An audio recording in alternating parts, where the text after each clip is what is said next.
মজার একটা কথা শুনুন, মজার একটা কথা।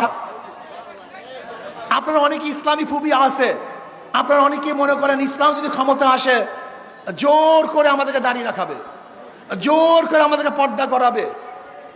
এক গাঁজাখোর একদিন আমাকে বলছে, হুজুর যদি ইসলাম ক্ষমতায় আসে আমার গাঁজার অবস্থাটা কি হবে? সে তো গাঁজাখোর, নেশাখোর। আমি বললাম, বাবা তুমি কি মসজিদে গিয়ে গাঁজা সেবন করতে পারো? বল না। আমি বললাম কেন? তাহলে পরিবেশ নাই। আমি বলি ইসলাম ক্ষমতা আসলে গোটা বাংলাদেশটা এমন পরিবেশ হয়ে যাবে, মসজিদের পরিবেশ, যেখানে তুমি গাঁজা সেবন করতে পারবা না। এক দাঁড়িয়ে কামানে ভাই বলতেছে, ভাই ইসলাম ক্ষমতা আসলে আমাকে জোর করে দাঁড়িয়ে রাখাবে, আমি তো দাঁড়িয়ে রাখবো না। আমি বললাম মসজিদের যে পবিত্র জায়গা কোনো জায়গায় নেই, দুনিয়ার মধ্যে সবচেয়ে পবিত্র জায়গা কোনটা? আমি বললাম দাড়ি কামানো অবস্থা তুমি মসজিদে ঢুকতে পারো? বলে অবশ্যই। বাধা দিয়েছে? বলে না, আমি সবচেয়ে পবিত্র জায়গা মসজিদ, সেখানে তোমাকে বাধা দেয় নাই।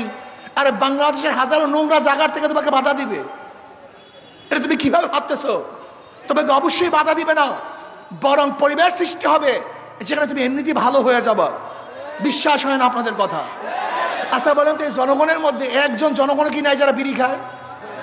কথা বলেন না কেন? একজনও নাই? তাই বিড়ি পান করেন না কেন? নিষেধ করছি, বাধা দিছি, কেন পান করতেছেন না? কোন আপনাকে একবার মনে চাইছে একটা বিড়ি ধরাই? আমি তো নিষেধ করি নেই। পরিবেশ, পরিবেশ আপনাকে ভালো বানিয়ে দিয়েছে, কথা ঠিক না?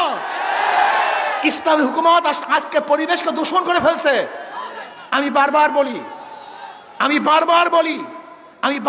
বলি ওই সমস্ত দলগুলি, আওয়ামী লীগ, বিএনপি, জাতীয় পার্টি এমন দল যেখানে যদি এক জায়গার থেকে ফেরেশতা ঢুকে আজাজিল হয়ে বের হবে।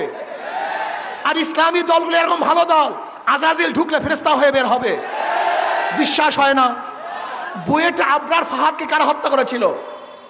বুয়েটের ছাত্র, সবচেয়ে ভালো, সবচেয়ে মেধাবী, সবচেয়ে আদর্শবান, নীতিবান ছাত্রগুলি ওই দল করার কারণে ওরা আর ভালো থাকতে পারে নাই, খুনি হয়ে গেছে। আপনি কি দেখেছেন গতকালকের রিপোর্ট? এক ছাত্র দলের কর্মী যুব দলের কর্মীকে ছুরি আঘাত করে হত্যা করছে, দেখছেন আপনারা?